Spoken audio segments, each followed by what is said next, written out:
Hi, boys and girls. For our reading lesson today, our goal is to identify the point of view when reading a nonfiction text. You will need the following materials: the Think Aloud, Think Together packet found in your yellow folder. The stories are The Dust Bowl and The Memories of Black Sunday. You will also need a pencil and a highlighter. This would be a good time to pause the video if you need to grab your materials. Before we start, I would like to review what we have already learned. First-hand account is when someone witnesses an event. They were there, they saw it happen. You might notice this in diaries, letters, photographs. Second-hand account is someone's perspective of an event who did not witness it themselves. They were not there, but they'll probably tell you a lot of facts and information about it. This could be in books, articles, or newspapers. And the last thing I would like to remind you of is author's purpose. We say it's as easy as pie. P for persuade. An author could write something to convince a reader of a certain point of view. I for inform. The author might write to teach or give information to the reader. And last, E for entertain. The author would write something to hold the attention of the reader through enjoyment. Let's start by filling out our graphic organizer. Now remember, if your teacher goes too fast, you can pause the video at any time to catch up. So the first one, number 1, define first-hand account. This is when someone is a witness to an event. Define second-hand account. This is someone's perspective of an event, someone who was not there. And number 3, compare and contrast first-hand and second-hand. They are alike because they both tell about certain events. But they are different because first-hand was a witness and they have more emotion and more opinions. And second-hand is they were not at the event and they will probably give you more facts. This would be a good time to pause the video and fill out the top part of your graphic organizer.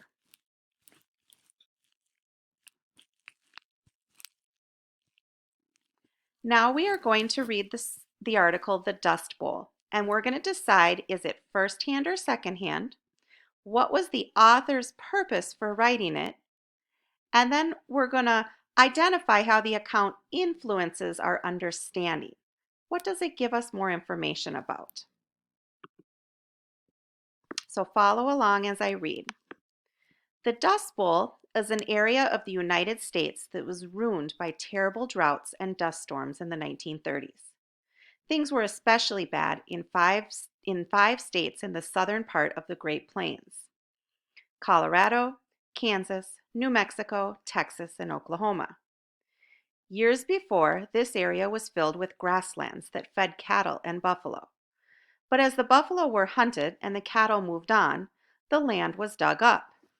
Farmers planted wheat, but they planted too much and too often. The overplanting caused the soil to lose its nutrients. Once the nutrients were gone, nothing could grow in the soil. That's when the droughts hit the area. Usually, this part of the country received less than 20 inches of rain per year. But once the droughts came, there was almost no rain for several years. I'm highlighting this because this is giving me a lot of facts and a lot of information. Because there was no rain, the soil became very loose. As winds picked up, they would lift the sand, dust, and dirt into the air, making the sky black for miles. Called black blizzards, these giant dust storms blew throughout the Dust Bowl area. Some of the storms were so large they blew dust and dirt all the way to New York City. For many farmers and others who lived in the Dust Bowl, the storms and droughts became too much. 1/4 of all farmers packed up and moved. It was the largest movement of people in the United States history. Over 2 million people moved out of the Dust Bowl. 200,000 moved to California alone. I'm going to highlight that because that is a lot of people that moved. Unfortunately, moving west did not fix things. Since there were already millions of people out of work in America, the farmers were not welcomed by people in other states. Called Okies because so many of the farmers were from Oklahoma, a number of these people were turned back at state borders. Those who made it to states like California had to look very hard for farm work, and some people stopped farming completely. By the early 1940s, though, things were getting better in the Dust Bowl.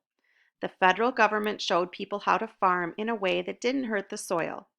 They also taught farmers how to grow crops that could survive a drought. There have been dust storms in the region since the 1930s, but nothing has come close to the black blizzards. And so, after reading this, I can really tell that this person knew a lot of information about the Dust Bowl.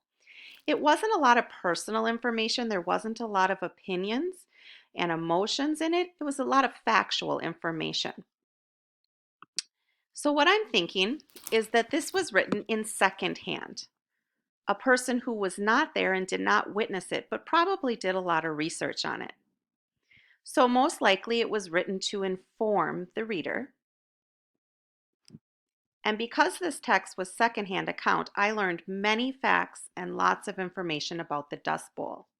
I went on to give a couple of examples, but there was too many to probably list all of them.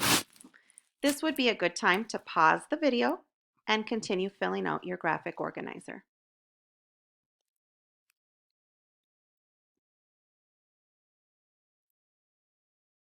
Next, we are going to read my memories of Black Sunday. I was just a little girl when Black Sunday happened. And I'm going to highlight that first part. I was just a little girl. It's the perfect name because it was a Sunday and the sky really was black from all the dust. It was April 14th, 1935. It started out as a beautiful spring day in Spearman, Texas. But as my parents and I were coming back from lunch at my aunt's house, I looked out the back window of the car and I could see a big black cloud rising in the distance. I said, "Mama, here comes a black blizzard." She turned and looked out the window so she could see it for herself. "Oh, Charles," she said to Daddy, "this looks like a big one." "We best get Molly inside quick," he said. He didn't say anything more. He just drove faster. We got home a few minutes later, and good thing because the black blizzard was almost upon us.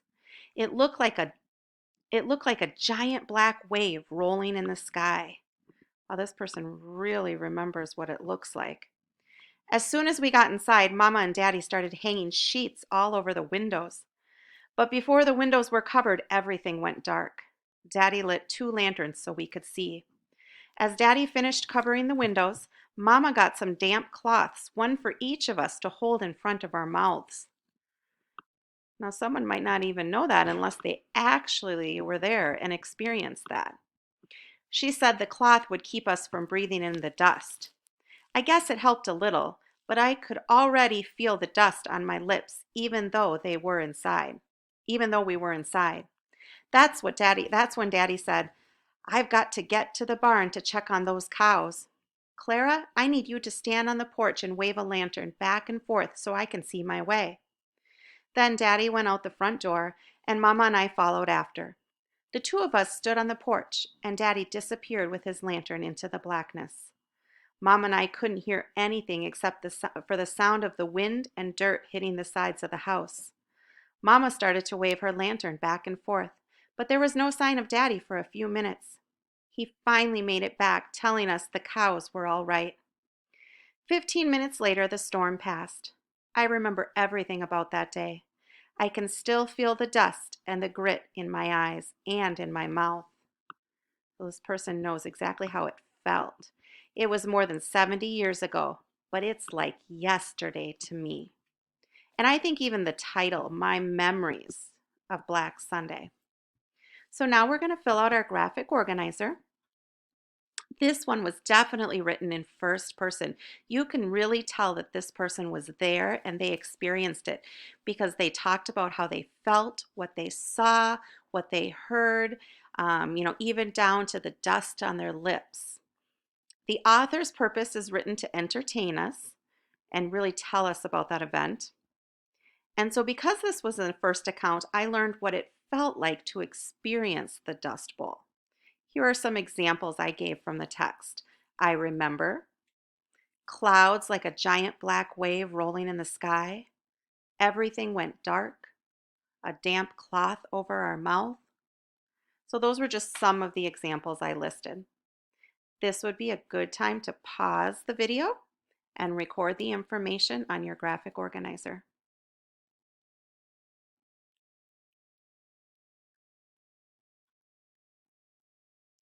Nice work, boys and girls. So as you can see, when we read two different nonfiction texts, we can tell the difference between firsthand and secondhand. Your next job is to take a picture of your completed graphic organizer and turn it into your teacher on Seesaw. Nice work.